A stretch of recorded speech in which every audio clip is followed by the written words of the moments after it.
सरस्वती शिशु विद्या मंदिर परिसर में 24 जन ब्राह्मण पिला गणव्रतपयन अनुष्ठित हो जाइछि। तेबे यार उद्देश्य रही ब्राह्मण समाज रे किछि दायित्व अछि। सही दायित्व तुलाइबा पई ब्राह्मण समाजर पिला माने व्रत हेबा निश्चित दरकार एवं किंतु जो ब्राह्मण परिवार आर्थिक स्थिति खराब व्रत होई पारु नाहंती सेमानकु चिन्हट करी गणव्रत पनयन करा जाय। एहा द्वारा समाजर सामाजिक कर्म सठिक भावे होई पारिबो। जो मानकर अर्थनैतिक अवस्था ठीक नहीं से भली ब्राह्मण पिला मानकु पई आज ये व्रत उपनयन अति उन्नत कराई जोटा मुक्त भाव में कराउछि।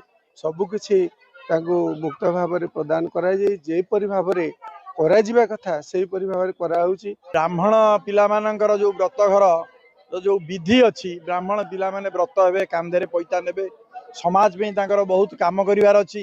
ब्राह्मण पिलांकर तांको ऊपर बहुत दायित्व अच्छी। आर्थिक